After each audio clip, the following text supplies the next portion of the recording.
काफ़ी लोग मुझे पूछते हैं कि पोस्ट ट्रांसप्लांट कुछ टिप्स जिन्हें जो काम आ सके हमें उन चीज़ों का ध्यान रखना है।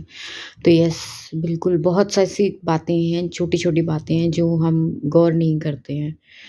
मेरा पहला ट्रांसप्लांट ना 15-16 इयर्स हो गए हैं। तो तब से लेके जबकि मेरा एक फ़ेल भी हो गया है वो वाला, तब भी मैं पूरी चीज़ें फ़ॉलो की है मैंने अभी सेकंड ट्रांसप्लांट में। रीज़न कोई भी हो, किसी का भी जो भी हो, आप लोगों को एक तो किसी से पूछना ही नहीं चाहिए कि आपका ट्रांसप्लांट फ़ेल क्यों हुआ? क्योंकि मेरा रीज़न, आपका रीज़न अलग है। सबकी बॉडी अलग तरीके से काम करते हैं, सबका रीज़न अलग है। तो वो कोई सेंस नहीं है उन चीज़ों के बारे में सोचने का। और वो बायोप्सी में पता चलता है कि किस वजह से खराब हुई है, किस वजह से नहीं खराब हुई है। तो उस इन चीज़ों का ज़्यादा स्ट्रेस मत लीजिए।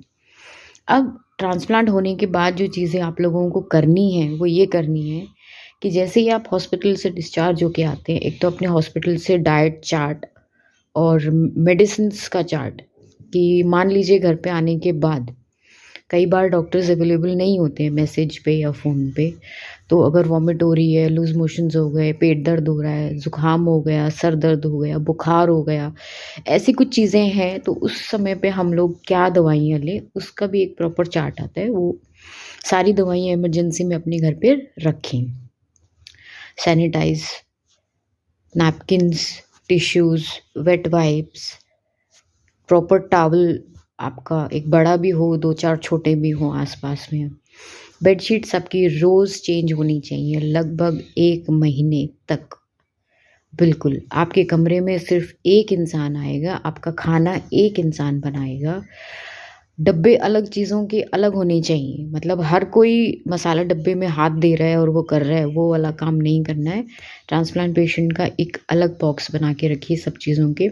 बर्तन अलग रखिए, गर्म पानी में बिल्कुल धोइए, भरी गर्मी में भी एक बार धोइए। अब तो फिर भी ठंड है, चिकनाई भी रहती है बर्तनों में, बैक्टीरियाज़ जो भी हैं, एक बार गर्म पानी में बिल्कुल वॉश करना है।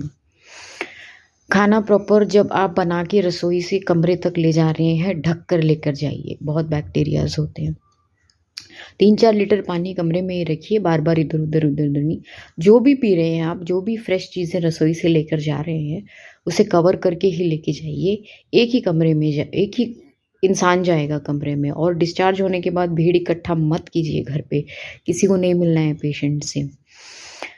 हाथ धोइए अच्छे से, ये नहीं कि हॉस्पिटल में तो थोड़ा यूँ हो जाता है कि बार-बार उठना, और ये घर पे आने के बाद प्रॉपर हाथ धोइए। अ, अपने आप को साफ़ रखिए, नहाइए रोज़, दवाइयाँ लगाइए, जो स्टिचेज़ पर आप या तो कोकोनट ऑयल यूज़ कर रहे हैं या कोई लोशन यूज़ कर रहे हैं, उसे बिल्कुल ड्राई मत होने दीजिए, इचिंग होती है, सूखने में टाइम लगेगा। तो थोड़ा-सा ओपन भी रखिए उसे, हवा लगने दीजिए। हॉस्पिटल से जब आते हैं तो उसे कवर ज़रूर करवाना वाटरप्रूफ बैंडेज से, कि आप नहा भी रहे हैं तो पानी ना लगे। और नहाने का कोई ऑप्शन नहीं है, डेटॉल डालकर प्रॉपरली नीट एंड क्लीन एकदम साफ़-सुथरे से सारी चीज़ें आपके पास, मेडिसिन्स आपके बिल्कुल साइड पे होनी चाहिए time to time. BP, sugar time to time आपको मेज़र करना है। दवाइयों के लिए अलार्म लगा लीजिए। खाना-पीना सब गरम है जैसे हॉस्पिटल में देते हैं, बढ़िया फ्रेश। और कुछ डाउट है तो फिर भी आप मुझे पूछ सकते हैं। और खाना सब कुछ खाना है, सब कुछ। नॉन-वेज नहीं खाना है, बिल्कुल नहीं खाना है कुछ महीनों तक। बाद में भी बहुत लोग जो नॉन-वेजिटेरियन, हार्डकोर नॉन-वेजिटेरियन है, उन्होंने कम कर दिया है। नॉन-वेज सही नहीं है आपके लिए। सब कुछ खाइए। बहुत शुरू-शुरू के दिनों में कुछ हेवी प्रोटीन पल्सेस जो होते हैं, राजमा, छोले, चना दाल, इस टाइप की चीज़ें थोड़ा कम खाइए। सब कुछ खा सकते हैं घर पे आप, सब कुछ।